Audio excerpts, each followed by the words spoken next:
Hey Risers! Welcome and thank you for joining us today for our Wisdom Wednesday podcast.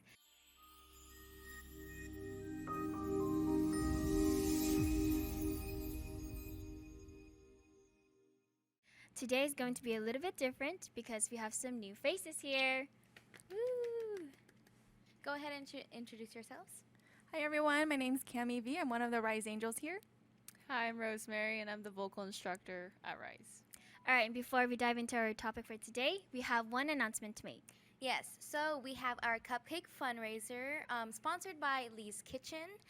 If you want some cupcakes, we have a dozen for $25. We will have the flyer up for you guys with more information, and if you would like to know more, go ahead and shoot us a message or go on our Facebook. And for today's topic, Women's History Month! All right, and for that, why do we have Women's History Month? Well, basically, we wanted this month to help commemorate and encourage the studies, the observance, and celebration of the vital role of women in United States history. Yep, and it is also a month dedicated to reflect on the often overlooked contributions of women to United States history. And a few people that you guys may know, a few famous names: Susan B. Anthony, Rosa Parks, Abigail Adams.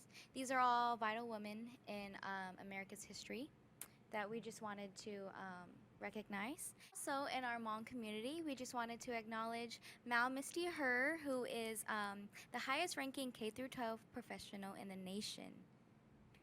Yeah. All right, so for you ladies, we just wanted to ask, who are some powerful women in your life?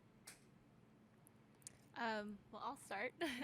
But I would say my sister France and my sister Laura, who worked at the Hmong Women's in Sacramento. And Oh, wow. yeah, Awesome. and they gave me a lot of opportunities to also talk about just being a Hmong woman in America and to collaborate with other Hmong women and it really inspired me to also be a part of Rise, and it's great how we have Rise Angels to even have that opportunity for women to just get together and talk. Yeah, I think for me, I think some Hmong women that are, I guess that I kind of look up to are my mom and also other folks who are higher education professionals. I feel like as someone who really enjoys higher education, student affairs, and academia, I really think that Hmong women, who want to continue doing research among Hmong, the population of Hmong students is really important. So I feel like any folks who are like Hmong women that work within academia are also people that I look up to. Interesting. You, Rosie? Well, for me, I guess I would say, obviously my mother, because, mothers, they go through a lot. Yeah. And then definitely all of my friends. Because, being raised in a very traditional Hmong family, it's not very easy trying to break through those barriers and trying to have your parents understand your point of view as a modernized child, you know? Yeah. So it's been a battle for them to go against, to their parents, it's probably being against their wishes, but to them, it's for their own good. So I think to me, they're the most powerful women in my life. Yep. I think I correlate with that too. My mom, my aunties, though when they first came here, they weren't given the opportunities that they deserved or never got to pursue those things. Seeing them be these strong women still in either oppressive situations or still not being able, having their wings clipped, but then them still being strong individuals for us, that kind of just paved the way to let me know that, hey, any opportunity you have, go and grasp it, and also spread your wings and you go, So in a way, seeing them, the burdens that they've carried for us, that's something that I look up towards.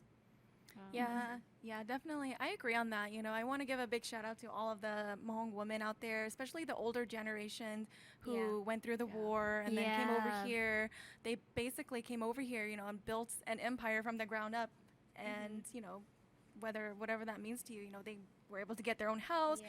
raising their own kids, all of that from the ground up in a totally brand new country that they don't know about. They don't know how to speak English. And so big shout out to all of those women. Yep, definitely. Hmm. Is there anything that you guys would like to do or hope to do in your history and your family? What do you want to be the first to do or be the person, you know, to like, I guess, yeah, just pave the way. Like, what's something, a goal of yours that you would want to do for other women? I can go ahead and share mine. I am actually interested in pursuing a PhD degree, and Nice. right now, you know, in my current graduate classes, we're talking a lot about research, and there's so little research conducted on the Hmong population, and Yeah. I'm actually in a current research study or research group right now, and we're currently studying Hmong college student success, Oh, okay. Cool. and we're just trying to figure out, you know, what motivates or what are the factors that contribute to Hmong student success. And then I want to know more about like what contributes to Hmong students dropping out or dropping out of college. You know, why don't you continue your good degree, or what, you know, what are some factors that prevent you from even enrolling? Because there's many different factors that contribute to whether you even enroll and then whether you drop out. Like they're all so different. So because there's so little research on that, you know, I feel like, you know, for me, I would love to go and conduct more research on that within, you know, our own population and within our community to see, you know, what factors are contributing to those. Wow, Yeah. that's awesome. Thank you. Yeah. How about all of you ladies?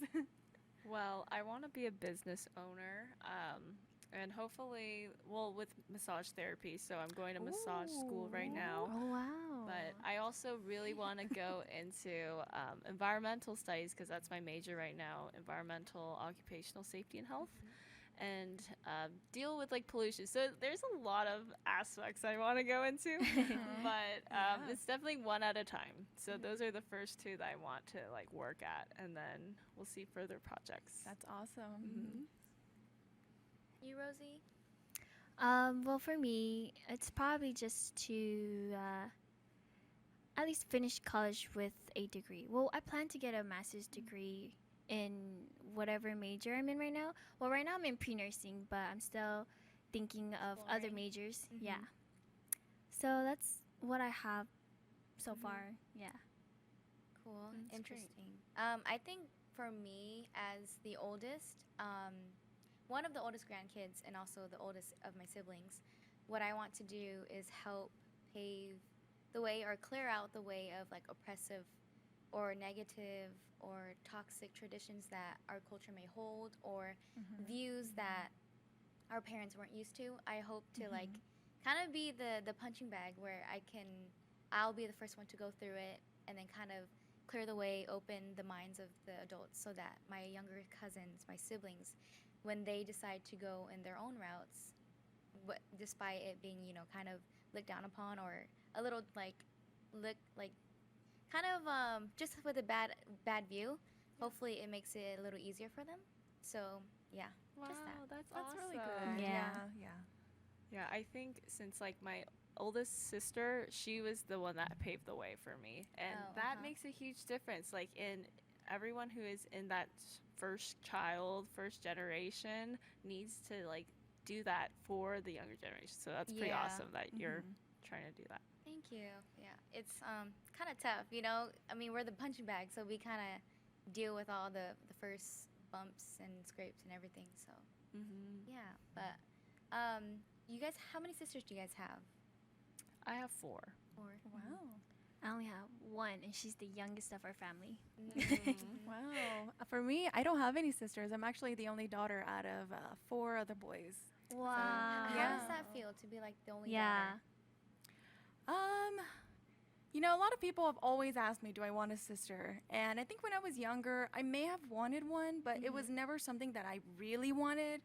I guess it would have been nice to have one, but I've never really said, "Oh, I really want one." Yeah. Because I was actually a tomboy growing up, so I Oh, really I didn't see. care about girly Yeah. stuff. Mhm. I used to hate color pink, you know, and all that kind of stuff. Yeah. I used to hate wearing dresses and skirts.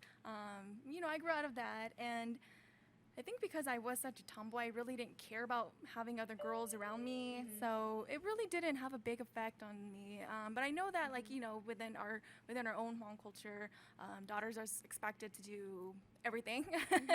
And it's hard because I'm the second oldest, so I have one older brother and three younger brothers, and it's hard because the parents don't really tell them to do anything, but yet they always rely on me for all of the Yeah. household chores while continuing my studies and all of that kind of stuff. And here they are just kind of doing, and here are all of the men and the boys just doing their own thing, Yeah. not expected No to really do responsibilities. anything. I mean, maybe you can tell them to like take out their trash, but if they don't, it's like, oh, it's not that Yeah. big of a deal. But if I don't wash the dishes, it's like, I feel you on that. why I are you feel not washing the that. dishes? It's like, like, what about them? They didn't help with anything. Like, chill, okay? Yeah. Like, Yeah. chill before I become all Yeah. feminism on you or something. Yeah, so I that's feel how like- it is for me. I feel like that too. That's kind of something where we're like, we're gonna change the history or the stigma that women have to do household chores and men don't, or they have different responsibilities. I think it's now up to us to change that part of history. So I think that's very interesting. Yeah. Yep. And so yeah, maybe we'll just wrap it up right there for you guys.